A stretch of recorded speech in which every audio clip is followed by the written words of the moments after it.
Hello and welcome to Connect and Collaborate. I'm Alex Hopkins, your on-air producer, and I'd like to ask our audience to take a moment to visit cobrt.com after this show, quite obviously, so that you can sign up for our newsletter, check out our events page, and check out all of our previous shows at cobrt.com/radio-podcast. Be sure to like and subscribe our YouTube page while you're here. If you have any comments, go ahead and leave those as well. But we're going to go ahead and jump into today's show. I have with me the founder of EarthX, Trammell Crow. How are you doing? Fine, thank you. Had a wonderful sleep at the Brown Palace Hotel. Oh, that is a very nice hotel. We're glad you were able to stay there. First atrium building built in America. Yes. And what was your take on it? Well, I've been there a few times. I love it. And they put me in the Beatles suite. Oh, now. Because they played at the Red Rocks. Yes, they did. Are you trying to make me envious already? I am a huge Beatles fan, so that is amazing. You're a Dallas guy, Texas guy. You've been all over the world, though, obviously, and it's clear that you care about the earth. But what's been your take on Colorado and Denver so far? Well, I was in Denver when I was 6 months old. We've, like many Texans, traveled here for vacation all the time. So every year, Chile Camp, Estes Park, and then, skiing in Vail and so forth. And I feel very kindred to Colorado. Nice. Yeah, we'll take that. Now, this time you're here in more of a business capacity, right? Less than a vacation type. It's a business that doesn't make any money, but really busy. We came up because of the Denver Sustainability Summit, the annual thing. Yeah. The mayor. Yes. In the convention center. Yeah, wonderful. But I also know that we have an upcoming Earth Day. Again, that's not till April, so we do have some time. But let's talk a little bit about your background with it and why you felt like an Earth Day Expo was necessary. So tell me about the founding of Earth Day Expo, EarthX, if you will. Working in the real estate business all my life and then retiring, I finally got to work in the environment. I'd all my life known this is what I was supposed to do. And a couple of Democrats came to me, business guys in Dallas, and said, "You're the only Republican businessman that we can find in this town, and we need help to fight the utility company." First of all, I said, "Businessman, no, I'll retire." But when Texas Business for Clean Air was formed, he contributed to the battle to prevent the utility from building so many new coal-fired plants, and then disbanded. We had recruited 200 business leaders from all over the state, from the big cities, and these were substantial people that I never thought would go up against the utility company. I mean, come on, they're in our country club. They're in our Chamber of Commerce committee meeting. Right. And it happened. So I thought, okay, we can do this. What to do next in Texas? And didn't do my homework, didn't do a research study, thought that, 6 months from now is April, and that's Earth Day. I know how to do a Expo production, so let's just do that. And very quickly, we threw together 200 exhibitors. I called them exhibitors, and 40,000 people. I wanted environmental groups to show by, table or booth display to Texans all the different things that you can do out there. Because everybody feels so helpless. Everybody feels like one little drop in the bucket doesn't help any, so I'll just pour the fire hydrant. And we had more environmental groups in display than I can recall ever having. We naturally went after corporations because, Kimberly-Clark's right there.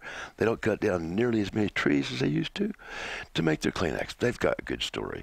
So we just did it naturally. The city, the government agencies talking about recycling and so forth. So we had all of them together, and by golly,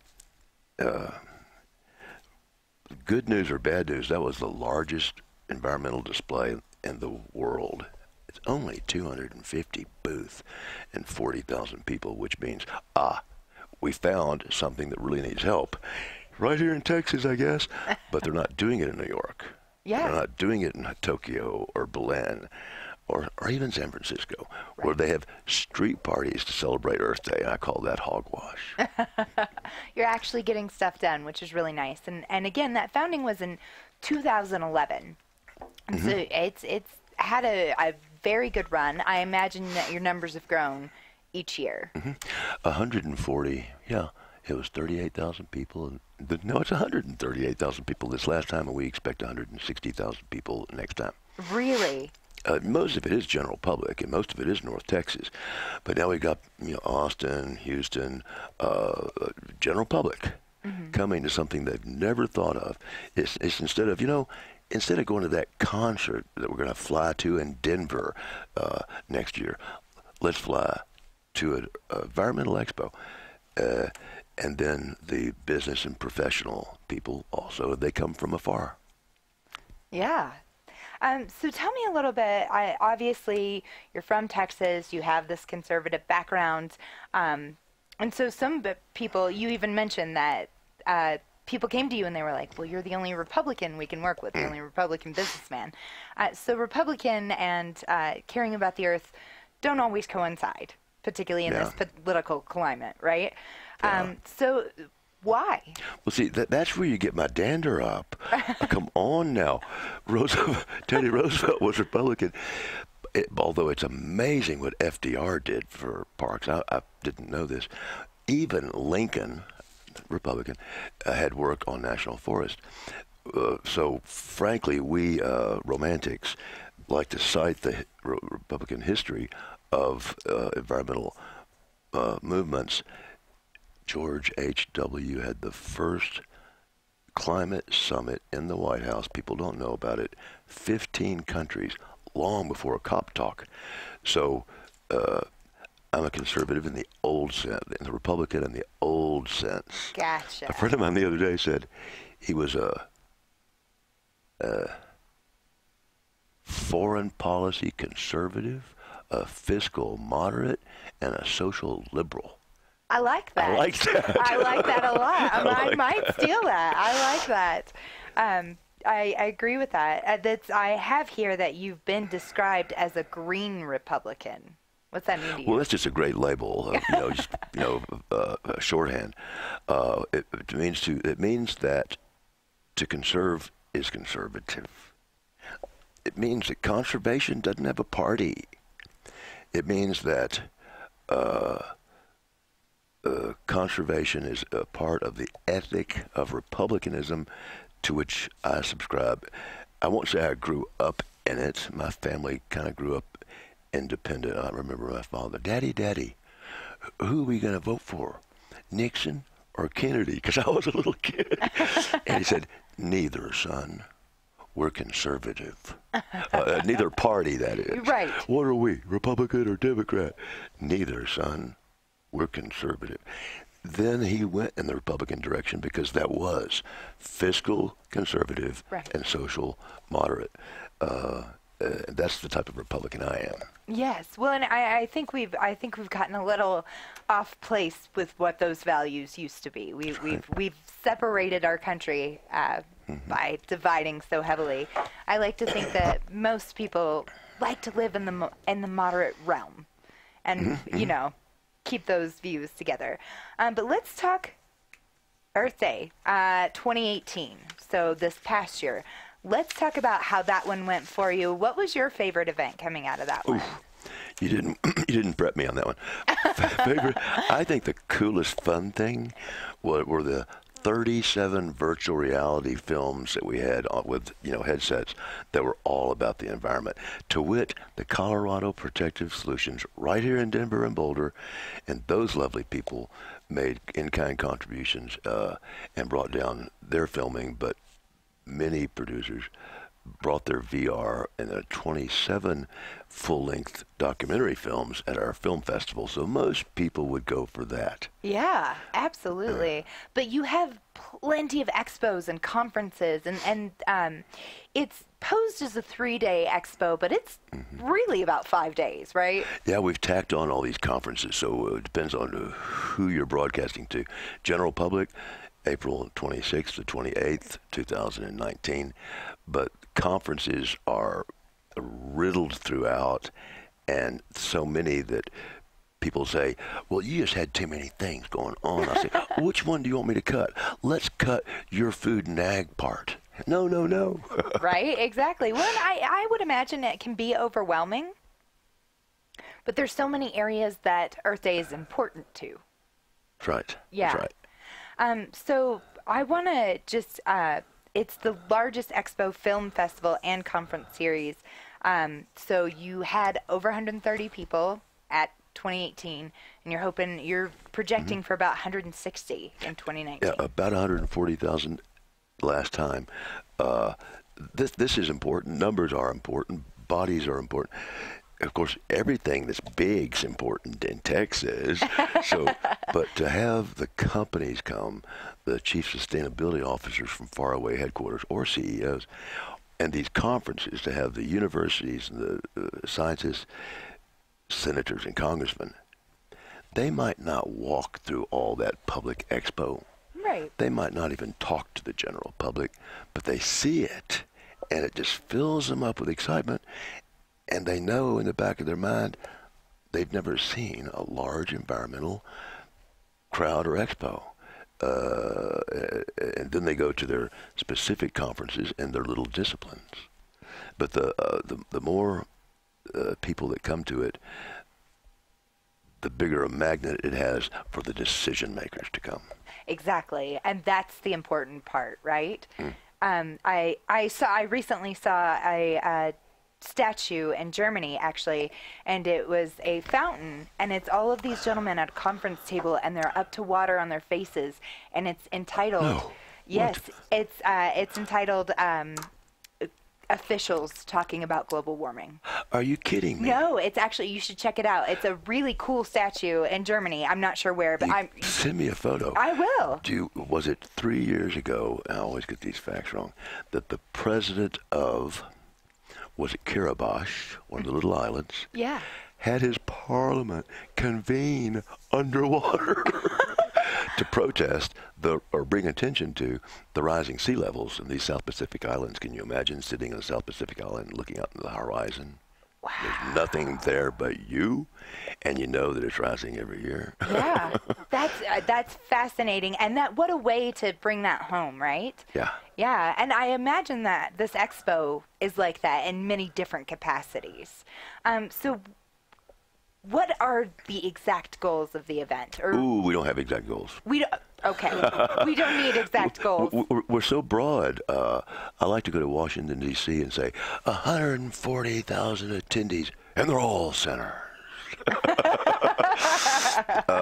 So we have so many things, so much education offered, that the results are tens of thousands of people are converted every year in Dallas, Texas, mainly young people. And conferences, we have senators and congressmen with meetings of the minds, goals and action items. They're just too many to name. Where to start? Do you want to hear about the investment forum? Sure, yeah. I think investment's important. Yeah, well, money makes the world go round. Sure does. Startup companies. We have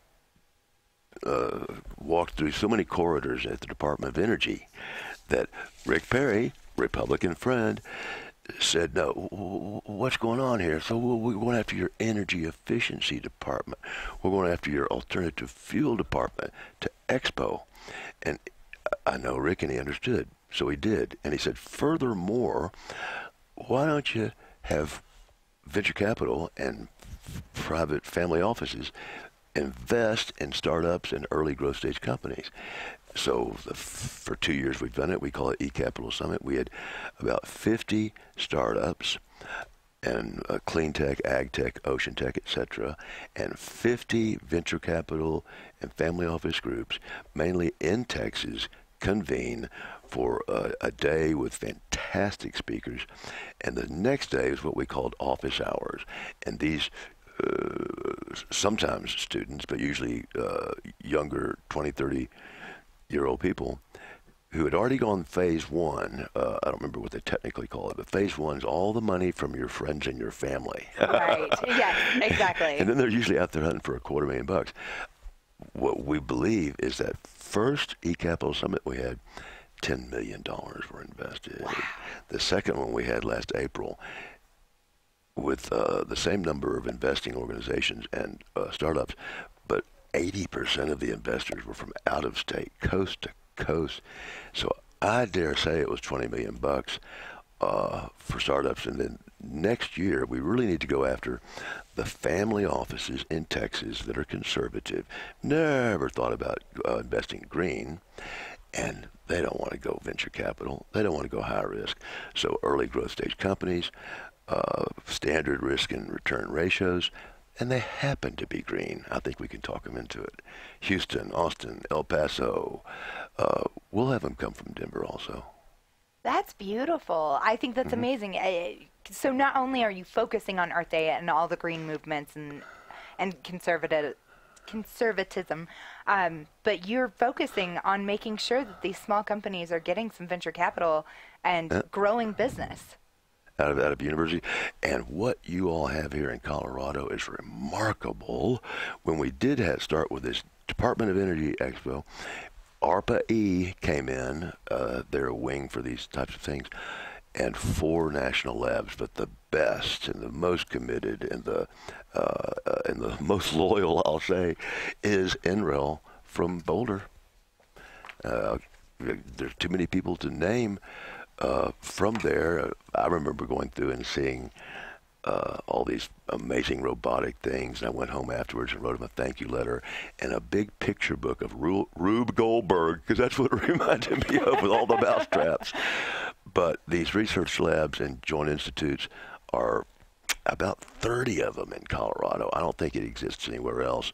We met with a lot of them in these 2 days, and that'll be part of the Colorado Pavilion. Yes. Huzzah, huzzah. Yes. So well, you took the words out of my mouth. That's where we were going. Tell me about this Colorado Pavilion. We haven't had one. We will have this next year. We'll have an Mexico Pavilion. We'll have an Island Nation Pavilion.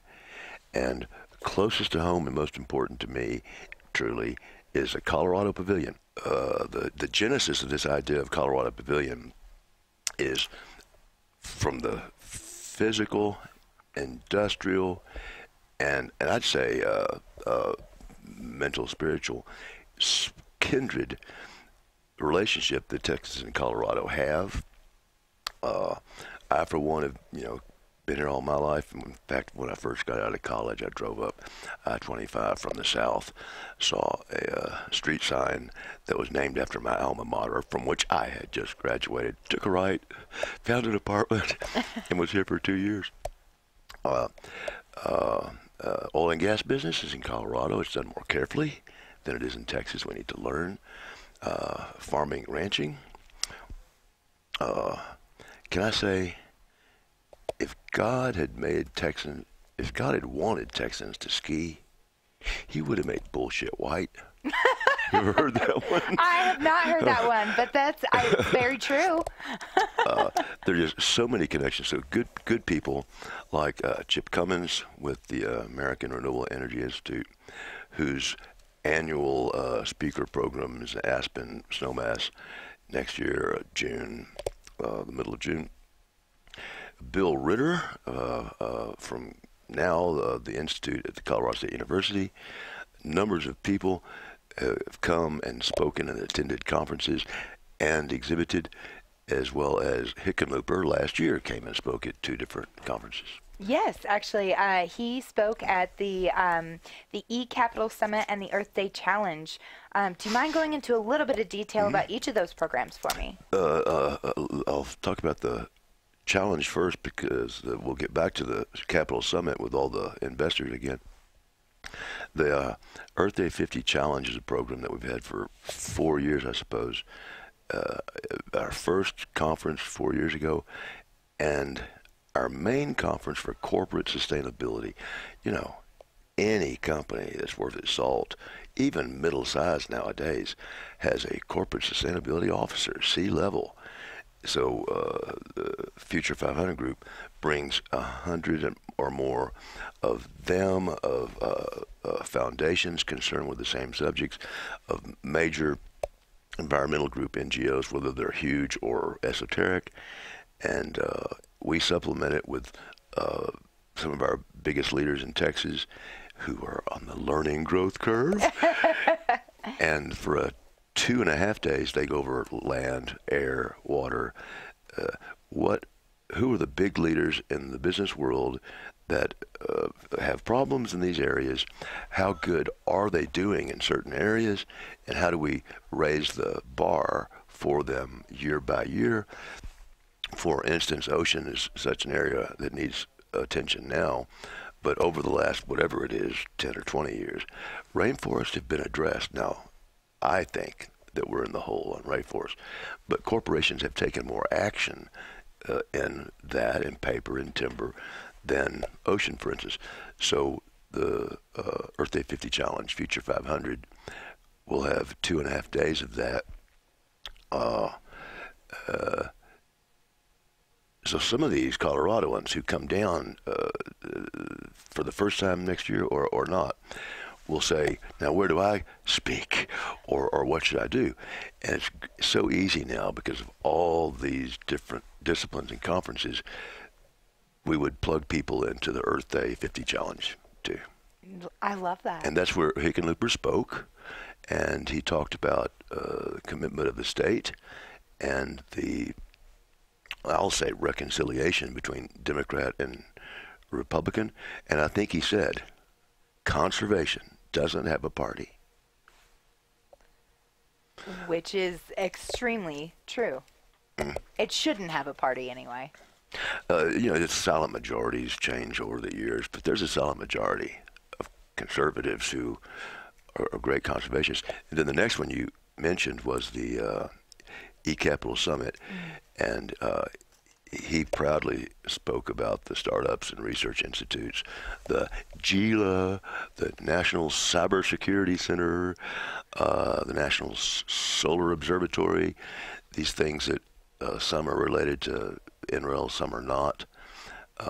National Institute of Standards and Technology, NIST, which is kind of like the precursor to the U.S., to the LEEDS buildings with the U.S. Green Building Council. These things are based here or have major offices here, and a number of them, we hope, will come down through the organization called CoLabs and be in the thick of the eCapital Summit. We also think that there's some great family offices up here and venture capitalists, but we'll be going after East Coast, West Coast, and just like the family offices in Texas that have never thought about investing or green, and certainly don't want high risk return ratios like startups, we believe we'll have a number of those come from Colorado, Aspen, but mainly Denver and Colorado Springs and Fort Collins, to look at ocean tech and ag tech and clean tech and so forth. And a lot of what they'll be looking at would have been generated in Colorado. Wonderful. We're going to take a quick break here on Connect and Collaborate, but we're going to talk 25 more minutes because we have a lot to cover for what we're expecting for 2019 and hopefully getting these Colorado businesses and organizations in. So stay with us here on Connect and Collaborate. We'll be right back after this quick break. Great. Be sure to like and subscribe our YouTube page while you're here. Check out this podcast more at cobrt.com/radio-podcast. We'll be right back. Welcome back to Connect and Collaborate. Once again, I'm Alex Hopkins, your on-air producer, and we are talking with Trammell Crow of EarthX. He founded the EarthX, that is an Earth Day Expo. It's 3 days long, April 26th through the 28th for 2019. And you've been in Colorado recruiting some businesses that you would like to have show up for the Colorado Pavilion that you're featuring this year, along with the Mexico Pavilion, and the Island Nation Pavilion, which is really exciting. You're really growing. You've grown exponentially over the last 9 years that this Earth Expo has been taking place. So I want to get into a little bit of the nitty gritty with these conferences that you're going to have and exhibits that you've got. But that being said, I have this question. Is it just for consumers, or is there a B2B component with this? Yeah, I wouldn't call it B2B, but it's not just for consumers. The vast numbers of people that come are, well, who knows who they are when they come in. They're not wearing their business suit or saying, I am professor. But we call it general public Friday, Saturday, Sunday. You know what's amazing is how many people are coming in on Friday. And 10,000 school children, and they've got permission. But all these other guys, like, how do they get off work? 50,000 people a day, Friday, Saturday, Sunday, perhaps.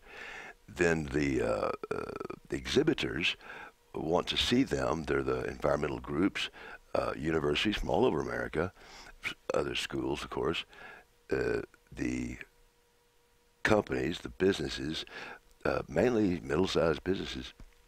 You could have a solar installation guy who, can really, that's where the rubber meets the road. He's installing panels for people. Or you could have Solar City talking about all their sustainability measures and how many cars this takes off the road. And so it's really, really educational. The government agencies also, in Texas, all that oil under the ground is controlled by the Texas Railroad Commission. I think they name it that so nobody will know. And they come down, and the commissioners come down and talk about the things that they try to do. The Land Commission, the Department of Energy, Department of State, even Department of Agriculture, the secretaries of some of these, the military. We'll have a military conference I didn't mention. No, you didn't mention that. With, I hope, all 5 or 6 armed forces, however many there are. I can't wait till these generals and admirals are speaking to hundreds of business guys.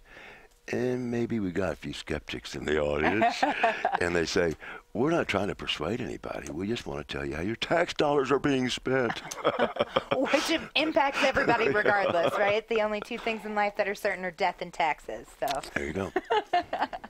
Well, yeah, let's talk about these conferences, though, because we mentioned a little bit on the break here.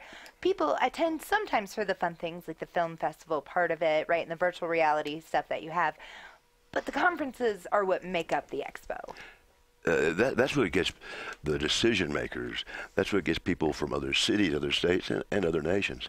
The businesses, NGOs, etc., that come to exhibit in the Colorado Pavilion, they're going to want to have some other type of exposure. And now we've just been so hell-bent and throwing all these different disciplines together, not knowing any better, that we needed to specialize. We can say, okay, well, an example in Colorado could be National Forest Service Rocky Mountain Research Station. Well, we could have the Secretary of the Interior, whoever that might be now. Ryan Zinke came last time. Yes. We will have national parks in Expo, the National Forest Service in Expo, and, well, what I want to see is a new Smokey the Bear that says, you can prevent forest fires by managing forests instead of just leaving them completely pristine. Let me see. Ranching in Colorado, gas in Colorado, all those companies in Boulder that are making sustainable product, eco products, earth-friendly products, those specific companies, seventh generation, when they come down, if they bring their brass, those people are going to want to meet new people. They're going to want to put in their 2 bits in their discipline, so we could have Well, even the Ocean Conference. Tomorrow I have lunch with the lady that runs the Inland Ocean Coalition. Wow, that's cool. The one here in Colorado is the one that I keep hearing about. I think there are other chapters, if you will. To me, the prophetess of ocean is Sylvia Earle, and she's an elderly lady who I saw bound up on a 3-foot stage last year without stairs, been lower in the ocean than anybody, but I think 3 gentlemen, and she talks about ocean health and coral reefs and so forth. Sylvia said when we started the ocean conference 2 years ago, the idea of an ocean conference 300 miles inland is a good idea. So Yeah, of course it is. so Ocean Inland Coalition from Colorado, for instance, could be there. They would speak there. But other speaking venues, conferences, maybe there are a dozen of them. The stages that are in the 6 exhibit halls will have more of a public audience, but we also traipse these decision makers through and say, you got to look at the booth too, bud. We don't have a TEDx talk because we started as Earth Day Dallas, then we graduated to Earth Day Texas, so we call that EDTX.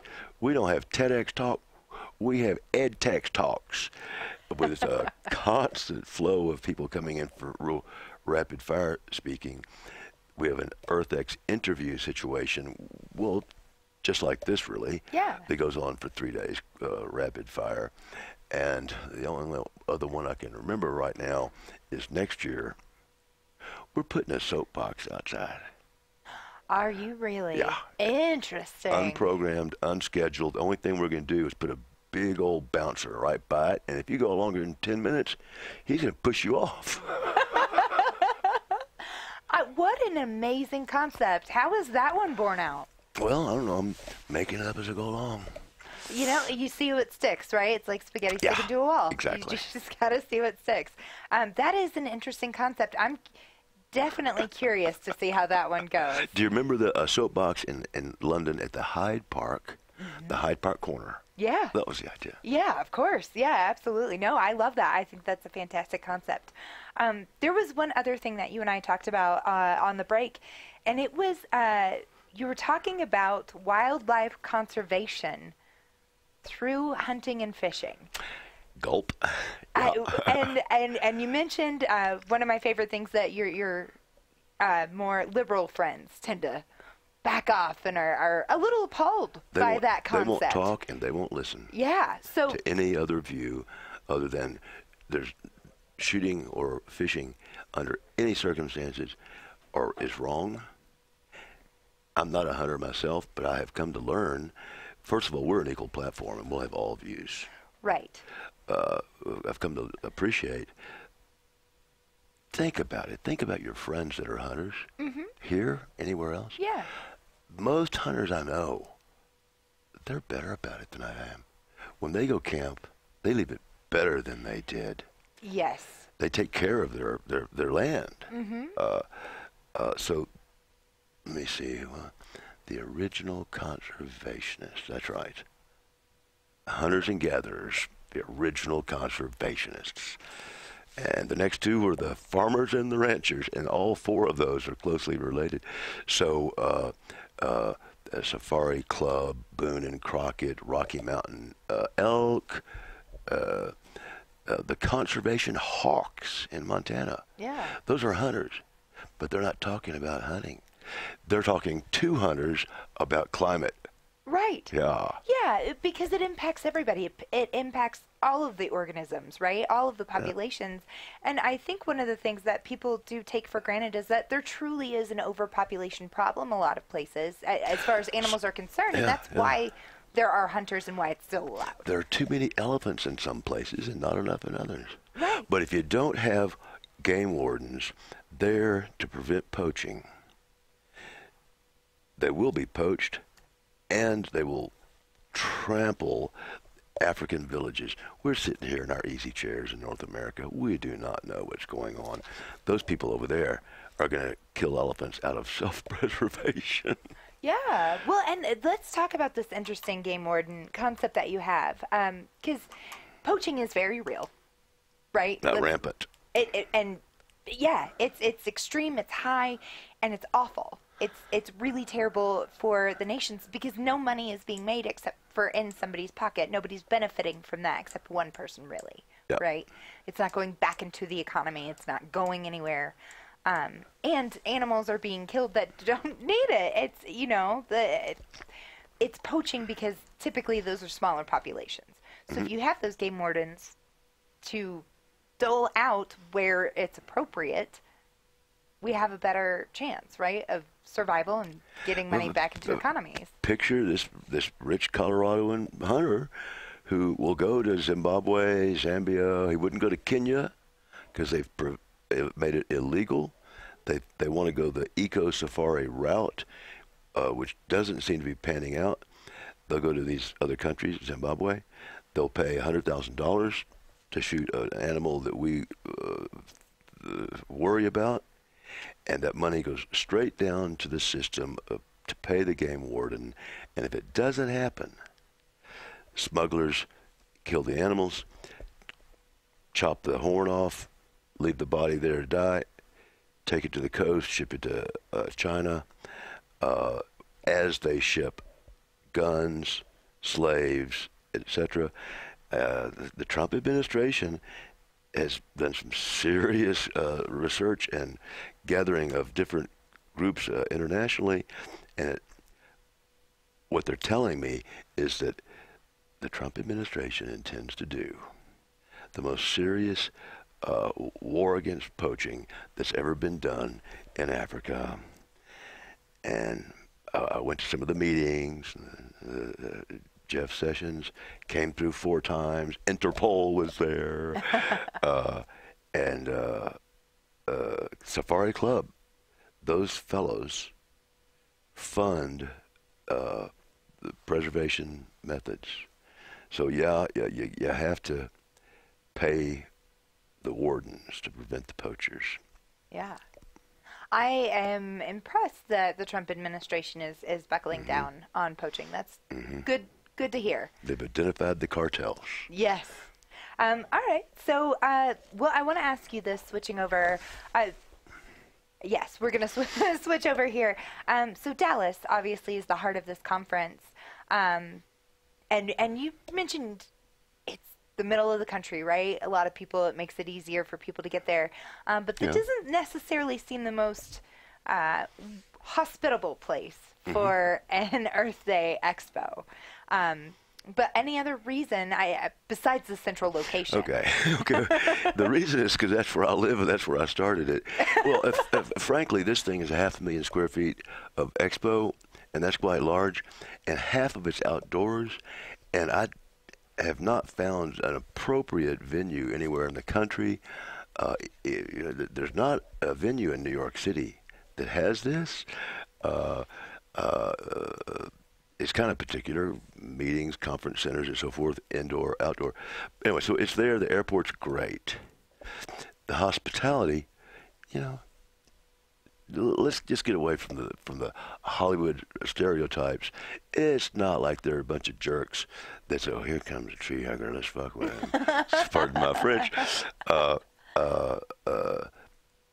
For the entire city, but when you come to the event itself, the general public, well, of course, the people who want to go as Joe Blow and Jane Q. Public are sympathetic to environmental things. The conferees and the politicians and so forth, well, I'll say this. There are things that a Republican office holder won't say on the West Coast, even the East Coast. Yeah. There's a dialogue in Colorado as well that people can just talk and say their mind. I've had conservative Texas congressman call me up and say, Trammell, I had the most amazing conversation last night for an hour with this film producer. Oh, you mean that radical film producer? Right. Yeah. And the film producer will say the same thing, and I'm shocked that they're so tolerant of each other. Yeah, I really appreciate the candid conversation about that. And, Texas and Colorado are certainly places that we can work across the aisle. But going back to the actual conferences that you have, we talked about the wildlife conservation through hunting and fishing, which is an interesting concept, but one that should be noted, and I hope a lot of people attend that. But you also have an oil and gas and a fracking conference. So talk about that.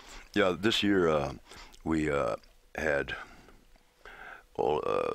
oil and gas drilling companies come to a session of a day and a half in 2017, listen to scientists talk about how to continue hydrofracking and decreasing emissions. And this year we repeated it.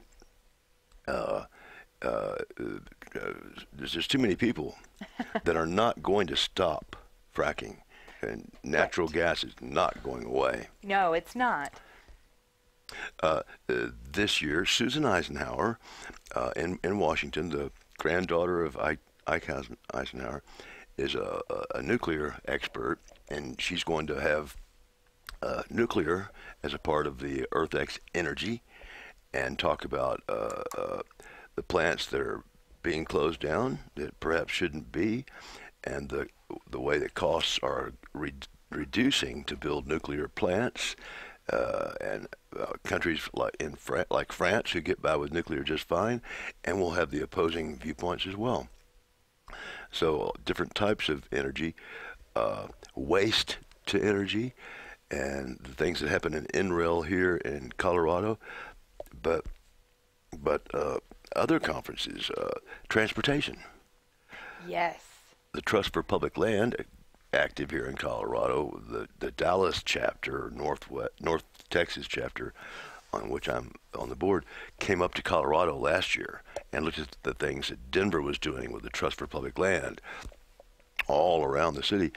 That's a good example of what we want to happen is the Colorado Trust for Public Land members and board members and so forth, we invite to come down to EarthX to see a national TP&L Expo. Transportation, I was about to say, the Nature Conservancy in Washington, and that's a group that's real popular here, real popular in Texas, because it attracts conservatives that take care of the land. And finally, after these 8 years, they called me up and said, we want to do a transportation conference at EarthX. And what are you talking about? Nature Conservancy? Y'all take care of land. Yeah, well, we can't do our work very well because emissions are so terrible now. So they're bringing in 30 people from all over the country, and this is really esoteric to me. Somebody from Shell, I've heard of that company, but other policymakers that I am not familiar with, for a roundtable for transportation and emissions policy. Meanwhile, another group in Washington, Transportation Energy Partners, that works with the Clean City Coordinators. There are 90 of them around America. Denver has an important Clean City Coordinator, as does Dallas.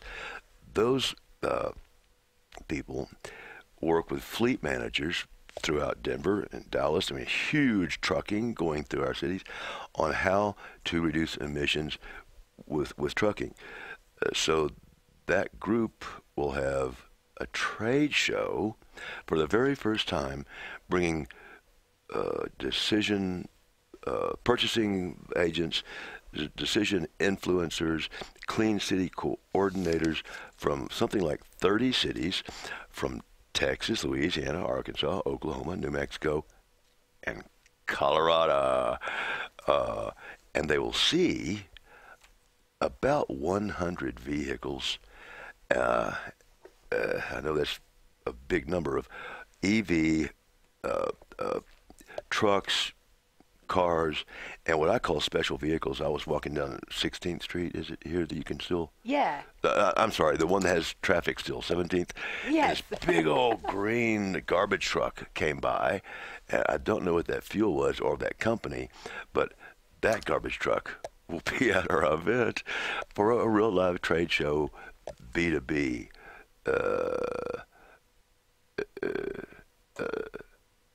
Fleets, cop cars, ambulances, forklifts on hydrogen. It's remarkable, all the things that are out there now. It is remarkable.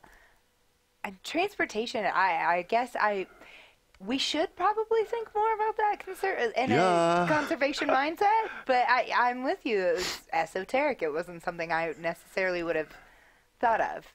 One of the fellows I met with yesterday, I think it was Dan Powers with Co-Labs, was talking about the work that no, it wasn't Dan. The work that he has done with the Denver airport in the past. Get this, the DFW airport, now we always have to brag, we are Texans.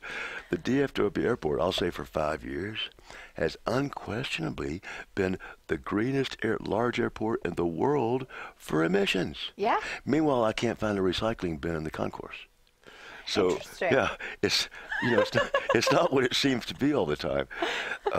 The transportation conferences, the universities. There will certainly be some universities here going to Dallas, but about 60 universities from all over America, and we're talking about the good ones. We're talking about Stanford, UCLA, Notre Dame. Carnegie Mellon, lots of schools who are coming to Dallas, not just to talk about the environment. These are students. We can't tell them what to talk about. Exactly. I would imagine that a lot of those students are going to be on your soapbox that you've displayed this year. I hope so, at least, right? The Bridge USA, all these different students, their own agenda. They talk about freedom of speech. They talk about equity, environmental equity, social equity. They talk about prison reform. Conservative foundations really want to support those groups. The Koch Foundation meeting that I went to talked about all these wonderful causes, except one, the environment. but all these other wonderful things they're doing. So that's kind of what another aspect that the university students bring in, but there's another one called the American Conservation Coalition. I don't know, let's say 40 campuses around America. They're center-right. Those students come in and talk about conservation doesn't have a party. So there's an entire academic side. The legal conference, EarthX Law, we expect 250 attorneys. And the theme for the overall EarthX this year is water. Yeah. Because liquor's for drinking and water's for fighting over. That's fair. Yeah.